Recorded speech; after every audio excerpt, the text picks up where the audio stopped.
Pack your things, you saw this coming, Camille, it's time. That's all she said, Janice, my editor of 5 years, as she slid a cold envelope across the coffee-stained table. I didn't even open it, I knew what was inside. A pink slip dressed in corporate indifference. My name, the date, and a hollow reason, breach of editorial standards. What they really meant, I dared to speak the truth. I was 33. My name's Camille Hart, journalist, truth seeker. The kind of woman who still believes a pen can beat a paycheck. But that day, that belief got me kicked out of the only newsroom I had ever called home. The clatter of keyboards around me kept going like nothing happened. No one looked up except Rosa, my closest friend in the office. She mouthed something from across the room. Don't say a word. Of course Rosa knew. She saw it coming before I did. She always did. Smart, quiet, razor-sharp.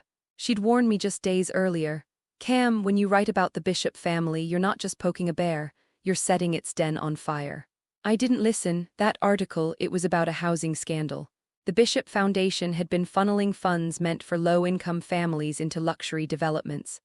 My source, anonymous, my evidence, rock solid. And it exposed someone who never loses, Gregory Bishop. My boss Janice once called Gregory a pillar of the city. I called him a fraud, and for that I got erased.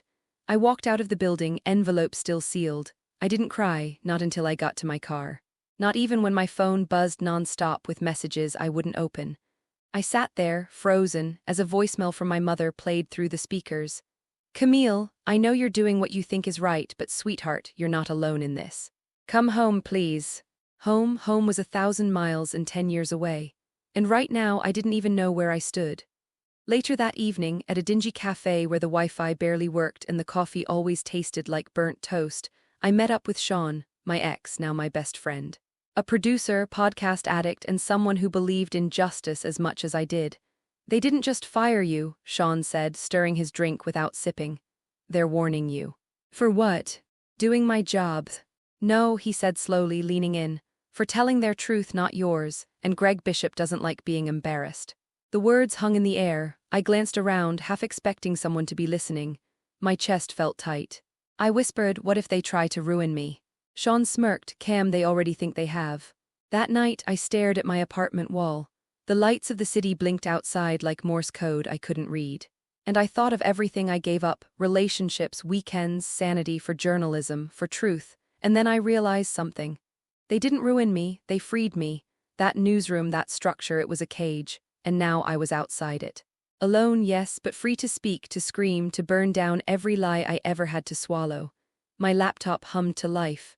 I opened a blank document and typed one line. This is what happens when you expose power. And then I hit record. But tell me something. What would you do if the truth got you fired, your career erased, and the most powerful man in your city now had a target on your back? Because I was about to find out. You know what your problem is, Camille. Gregory Bishop stood over me in the lobby of Channel 9. Tailored gray suit, that disgusting gold cufflink glinting with his family crest, a lion eating a dove. Subtle, right?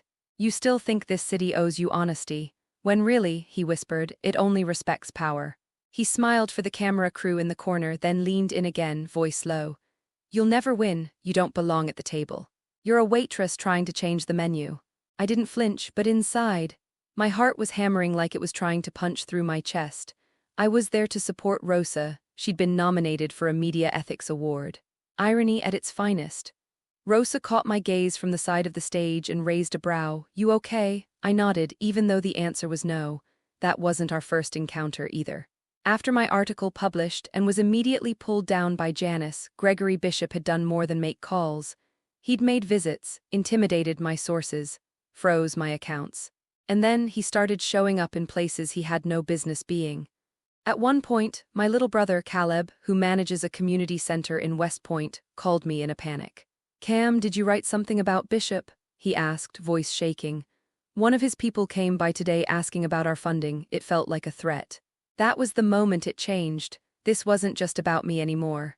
He was reaching into my family, into the people I loved. Then came the worst of it, Janice. The editor I once admired. The woman who mentored me, bought me my first blazer, told me my voice was fire in ink. When I confronted her about pulling the article, her expression was blank.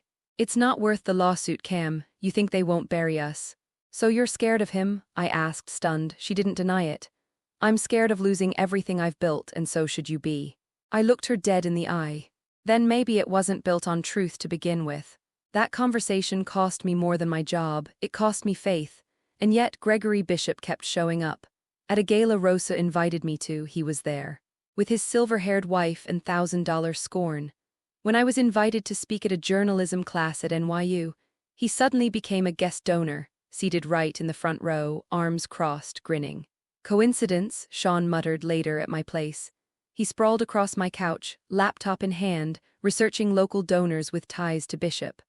No one spends this much time shadowing a woman they claim isn't a threat. I exhaled. So he's scared. Cam, Sean said, finally serious, he's terrified. That article, it was a scratch on his armor. But your voice, that's what rattles him. A week later I got the anonymous email.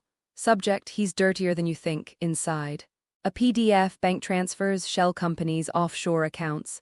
Not just for Gregory Bishop but for his entire circle, city officials, police chiefs, even a judge. Attached was a note. For your truth. Use it wisely. I stared at my screen, numb. And then I called the one person who'd never been afraid to speak, even when the world told her to shut up. Grandma Leela. She answered on the first ring. Camille. You sound like you've seen a ghost. I told her everything, from the article to the threat to the file I now held in my hands. She was silent for a while, then she said something that lit a fuse in my bones. Baby girl, if the devil's knocking on your door, don't run. Open it and show him you've been expecting company. And I laughed, really laughed, for the first time in weeks. Because Gregory Bishop thought he'd buried me, he didn't know I was a seed. But how do you bring down a man who owns the press, the people, and the law? I had one shot.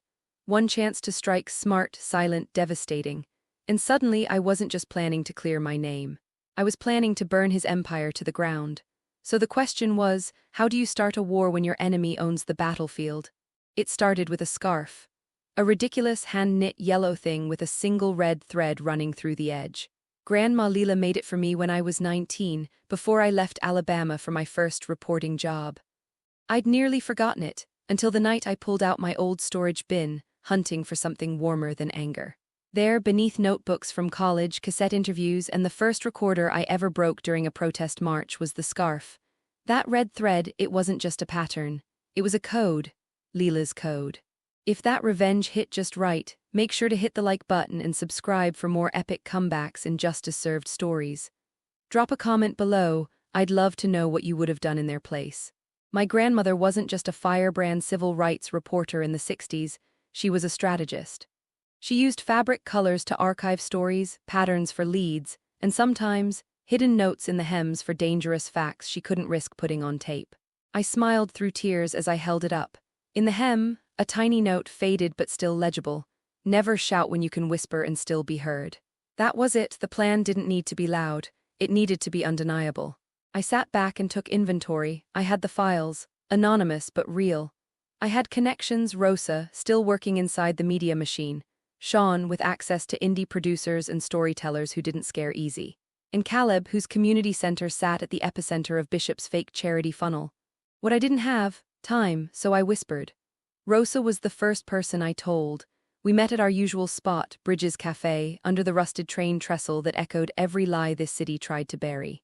You're serious, she whispered, eyes wide as I slid her the USB drive. You know I am. She sipped her tea, hand trembling slightly. Cam, if this is true, this isn't just career-ending for him. This could flip half the city council. Exactly. She leaned forward, voice low. Then you better not do this alone. I'm not, you're with me. Her lips curved into that quiet, determined smirk I'd missed so much. Damn right. Sean, of course, had already started. He'd set up burner social media accounts, underground news forums, and was pulling threads on Reddit with titles like The Golden Bishop. Charity or cult? At one point he messaged me, Cam, someone from City Hall just tried to join the Discord. This thing's about to explode. And Caleb's my baby brother. I told him everything during a late-night call after I couldn't sleep. Caleb, if I push this out, your center could be targeted again.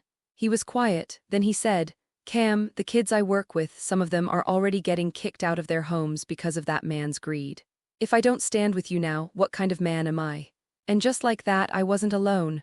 But still, it had to be smart. Gregory Bishop wasn't a man you confronted head-on, you didn't accuse, he'd spin it. You didn't protest, he'd outfund it. What you did was make the city turn on him before he even saw it coming, so I leaked breadcrumbs. The first clip, a 20-second audio of Bishop's CFO laughing during a board meeting about hiding homes under hedge funds. No names, no dates, just enough to raise eyebrows. It trended on TikTok in under an hour. Then came the anonymous articles, written under my old college pseudonym, Nora Chase. Smart, sharp, and filled with enough economic jargon to make them hard to deny, but easy to understand. Sean paired them with short, emotional reels of real people. Families losing homes, Caleb's center handing out eviction notices, a single mom crying over Bishop's fake relocation grants. Rosa pulled strings from the inside. A 5-minute segment made it into a weekend news cycle, framed as community concern rather than accusation. Bishop's PR firm called it misinformed noise. 2 days later, the Bishop Foundation's gala fundraiser lost 3 corporate sponsors. And then, just as the city buzzed with questions Bishop couldn't control, I dropped it, the full document, in a livestream, on a channel Sean and I quietly built over months, truth undone. No ads, no sponsors. Just me, the files, and the truth. I looked into the camera, heart steady. My name is Camille Hart, I am a journalist, and what you are about to see is not opinion, it is not speculation, it is not gossip. It is evidence. I took a breath. This man, Gregory Bishop, has manipulated the media, stolen from the vulnerable, and bought the silence of our leaders. Today, that silence ends. And then I let the files speak for themselves. Bank statements, email chains, a voice memo from a judge laughing, Greg's got half the city in his pocket. The comment section exploded. Within minutes, the stream was clipped, mirrored, spread across every platform. Hart Unfiltered trended within the hour. But I didn't stick around to read the likes. I grabbed my coat and walked outside, down the street where Bishop's banners still waved, golden lions on blue velvet. And I waited. Because I knew what came next. Not applause, not victory, but retaliation. Still, I had one last card up my sleeve, and it was already in motion. But how do you stay ahead of a man who built the game and rigged every rule in his favor? What if the only way to beat him was to rewrite the rules entirely? The first call came at 6:12 a.m. Camille, this is Angela Carrington, legal counsel for the Bishop Foundation. We request that you remove the defamatory livestream immediately or face. I hung up before she finished, then I laughed. That laugh felt good, deep, almost dangerous. Because what Angela didn't know was the real game hadn't started yet. The livestream, that was just the spark. The fire was already spreading and I had planned every direction of the wind. See, the moment the video hit 1 million views, Sean triggered the automation. Every file, every memo, every scandal, categorized and uploaded to encrypted drives. Shared with 10 trusted creators, independent reporters, and advocacy groups. Each of them had instructions: if I disappeared or the video went down, they'd drop their piece of the puzzle. One by one. A digital avalanche. Bishop couldn't stop. And for flair, Sean added a countdown timer on our site. In 72 hours, the rest drops. We called it Truth Lock. Meanwhile, Rosa was working from the inside. Quiet as always, clever, untouchable. She leaked me internal memos showing how the network heads were scrambling, trying to distance themselves from Bishop while pretending they hadn't just spent a decade kissing his rings. Cam, she whispered during a late-night call, they're panicking. There's talk of cutting Janice, saying she mishandled the situation. I blinked. Janice, the woman who fired me for doing my job. Rosa sighed. They need someone to blame. And she's not rich enough to dodge it. I wanted to feel something, pity, satisfaction, but mostly I just felt tired. Let it fall, I said, let it all fall. But even as Bishop's ivory tower began to crack, I knew better than to get comfortable. He'd retaliate, of course he would, and he did. It started small. My landlord received an anonymous complaint about illegal equipment. The next day I found 2 officers at my door, friendly enough. But one of them asked if I was planning a protest. Cute, then Caleb called, quiet voice, which meant bad news. Cam, someone left a box at the center. What kind of box? An envelope inside, no name, just a photo of you. And a note, she's not who she says she is. I froze, my fingers curled into fists. You okay? Caleb asked gently. Yeah, I lied. Lock the doors and tell Myra to check the cameras. Myra was his program director and ex-Marine. If Bishop thought intimidation would work on that crew, he clearly didn't do his homework. But the message was clear. He was scared and desperate, so I leaned in. The next phase, public spectacle. Sean arranged an interview on a major indie channel, The Slope. Live, uncut, and hosted by Darla King, a former TV anchor who walked out of her network after refusing to read a sanitized police brutality report. "You've stirred quite the storm," Darla said, eyes sharp, voice calm. "You nervous?" "I'm always nervous," I answered, smiling slightly. "But truth doesn't need to be comfortable. It just needs to be heard." During the segment, we exposed the connection between Bishop's offshore accounts and a defunct hurricane relief fund. Showed proof that the same judge who dismissed my wrongful termination claim had accepted donations from Bishop's consulting firm. Even played a voicemail Rosa smuggled out, Janice pleading with the network to bury anything Camille-related. It was ugly, raw, beautiful. Darla's final question simple: "What do you want?" My answer: accountability. And a future where women like me don't have to lose everything just to speak the truth. That clip, it hit harder than anything we dropped. Suddenly, it wasn't just about Bishop. It was about the entire machine. Protests erupted outside his development offices. Tenants of his properties began refusing rent. Rosa forwarded me a confidential email. Half his board wanted him to step down to preserve the foundation's reputation. And then came the best part. A press conference, unplanned, chaotic, Bishop flanked by lawyers blinking into flashing cameras. "This is a witch hunt," he snapped. "A media assassination carried out by a disgruntled former employee." A reporter from Channel 9 raised her hand. "Is it true your CFO resigned this morning?" Bishop's jaw twitched, no further questions. But the cherry on top, as he turned to leave, someone from the crowd shouted, "What's it feel like to be undone by the truth?" He froze. I watched it all from my laptop. Alone, with a glass of orange wine Rosa gifted me last Christmas. The screen lit up with headlines: "Bishop scandal grows, CFO resigns amid probe." Journalists livestream sparks major inquiry. Camille Hart, the voice they couldn't silence. And yet I knew it wasn't over. Not yet, because power like his doesn't vanish, it claws, it waits, it morphs. But I had one more move, one document left in the vault. And when I dropped it, no courtroom, no foundation, no family crest would save him. So tell me, when you're holding a king in check, do you stop or do you go for mate? The court date was set for Friday. But by Monday morning, the Bishop Foundation was already unraveling. I walked into the city courthouse not as a defendant, not even as a witness, but as the woman who lit the match. No cameras, no entourage. Just me, Sean walking beside me in a hoodie pulled low, and Rosa somewhere inside already pulling strings from the press pit. "Cam, are you sure about this?" Sean whispered as we reached the front steps. "I'm not sure of anything," I said. "Except I didn't come this far to flinch now." He gave me a crooked smile. "That's my girl." Inside, the place felt different. Electric. Bishop's legal team, 5 of them, all charcoal suits and silent judgment, occupied one row. I caught sight of Angela Carrington again, jaw set like a steel trap. But Gregory Bishop, he wasn't there. Instead, a junior lawyer whispered something to the clerk, and the words "waived personal appearance" floated across the marble floor like a ghost no one wanted to acknowledge. Coward, the judge Miranda Reyes, known for a glare that could split granite, called for silence. And that's when it began. The hearing was technically about the livestream, a motion to suppress the evidence I'd shared, claiming it was unlawfully obtained and published with malicious intent. But the defense hadn't accounted for one thing: the paper trail. Rosa had slipped me a copy of Janice's memo the night before, sent just hours before I was fired. It read in plain language: "The Bishop piece is factually accurate but not politically viable. Do not pursue further coverage." It was the smoking gun. I handed it over without a word, and when Judge Reyes read it aloud in court, the silence was volcanic. Angela stood up, tried to pivot. "Your Honor, the motivations behind Miss Hart's publication remain suspect." Judge Reyes raised a hand. "Motivations do not erase truth. You're arguing defamation while confirming accuracy. Miss Carrington, I'd suggest choosing a lane." From the back of the courtroom, I heard Sean exhale. Long, relieved, but the true turning point came 10 minutes later. I hadn't planned to speak, but Rosa texted me mid-proceeding. "Now or never, Caleb's friend is ready." And then I saw him, Jonas Everly, former finance officer for one of Bishop's shell companies. I hadn't seen him in years. We'd crossed paths during a protest documentary I helped Rosa shoot back in 2016. Today, he stood up in court.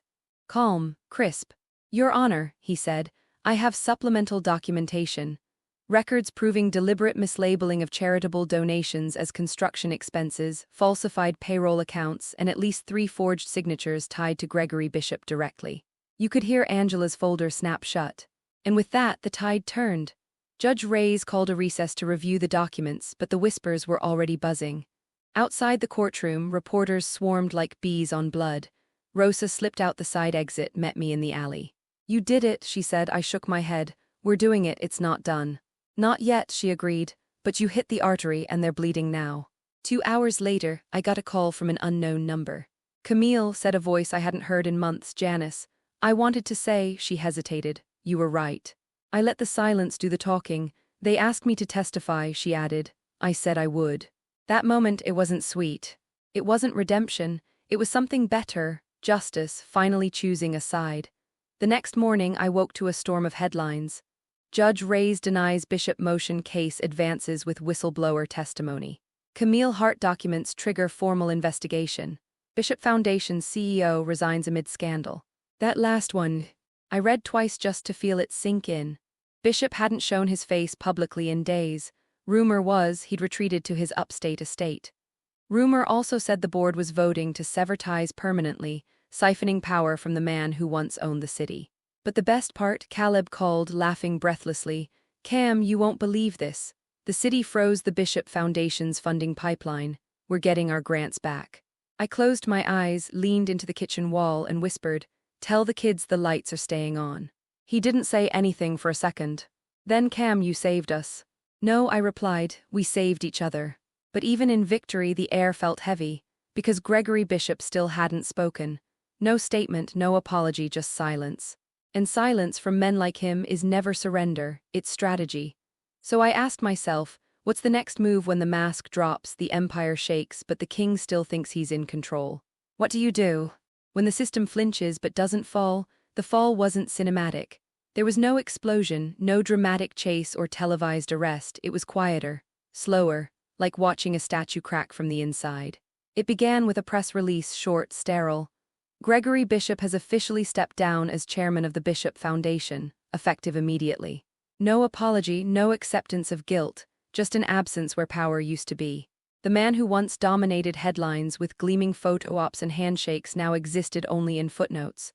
But the collapse, it came in 3 waves. First, material. The city froze his assets.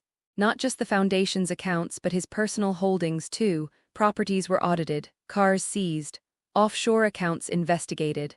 One by one, his toys disappeared from the playground. Rosa texted me a photo that morning, his downtown office emptied, the Bishop nameplate tossed in a dumpster like it had never mattered. Then, reputation. Former allies began scrubbing his name from their records.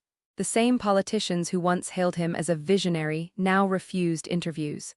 Public figures tripped over each other, distancing themselves. Even his beloved charity gala, the crown jewel of his social calendar, was cancelled. Sean sent me a clip from a talk show. "Greg Bishop, he's a punchline now," one guest laughed. "People used to beg for his endorsement. Now they're deleting old tweets like they're radioactive." But what struck hardest was the personal. Caleb called again, softer this time. "You remember his daughter Eve?" he asked. Of course I did. We were in the same journalism workshop once. She was brilliant, untouchable. Her father's shadow always looming over her like a monument. She publicly disowned him today, said she's changing her last name. I didn't know what to say. "Cam, this man didn't just lose money," Caleb added. "He lost everything that made him think he mattered." I hung up and sat in silence. I should have felt triumphant. I should have screamed from rooftops, danced barefoot in my living room, toasted with Rosa and Sean until dawn. But instead I felt still. Because beneath the headlines, the court orders, the shared tweets and hashtags, I saw him, Gregory Bishop, alone in some marble mansion, shouting at walls that no longer listened. The king in exile, the lion without a stage. I imagined him replaying my livestream, pausing on my face, wondering how someone like me, someone he thought he erased, ended up holding the mirror that cracked his empire. And I imagined his final thought, not of money or legacy, but of silence, of no one returning his calls, of the truth louder than him. "You see," I said aloud to no one but the room, "you can't own the truth. You can only run from it until it runs you over." Outside, the city moved on, slowly but changed, and me, I wasn't done yet. Because this wasn't just about Gregory Bishop anymore. This was about every voice that had been silenced like mine. Every truth buried under gold leaf and blackmail, and I wasn't just a journalist now. I was the record, I was the voice. And I wasn't going anywhere. 6 months later, the world didn't look different. But I did. The courthouse, the live stream, the headlines, they were moments, powerful ones, but they weren't the end. They were just the door, and I'd stepped through it. My old newsroom offered me my job back, not just a desk, but a segment prime slot. Heart of the matter. Cute, right? I turned it down, because I wasn't going back to a cage no matter how polished the bars. Instead, I built something new. A newsroom without ceilings, without fear, a truth space, undone media. Rosa quit Channel 9 and became my editor-in-chief. Sean ran production. Caleb even came on board part-time, running community outreach and mentorship programs for young journalists. We called them our truth apprentices. They called me Boss Lady, even though I begged them not to. We had no suits needed us. We had stories, real ones. Every week we aired segments exposing housing scams, local corruption, corporate crimes swept under city rugs. But we also told stories of strength. Women starting businesses after eviction, whistleblowers turned heroes, communities rebuilding after betrayal. And people listened. Not just clicks or views, but letters, voice notes, handwritten thank you cards. One girl, Sasha, 17, sent me a video saying she wanted to be a journalist because of my story. Said I made truth sound powerful again. That one, I watch it on the hard days. And Gregory Bishop, he lives quietly now, no public appearances. No gold-plated charity balls. His name is still in court records, a cautionary tale in PR lectures. The last I heard, he'd moved to a smaller property in Maine. Alone, his foundation replaced by a board of watchdogs. His family scattered, justice didn't erase him, but it rewrote him. And sometimes that's enough. As for me, I still keep Grandma Leela's scarf on the back of my chair. The red thread still holds. The fabric's soft from all the nights I held it close, whispering through my fear. Rosa framed the first headline that got us over 10 million views. It hangs by the door, Camille Hart, the woman who out-truthed power. But the line that sticks with me, it's what I said the night I launched Truth Undone. This is what happens when you expose power. Only now I'd add something. This is what happens when you become it. So if you're watching this, maybe from a dorm room, a kitchen table, or a quiet office where truth feels far away, I want you to know something. You are not too small. You are not too late. And you are not alone, because truth doesn't need permission, it needs people like you, like me.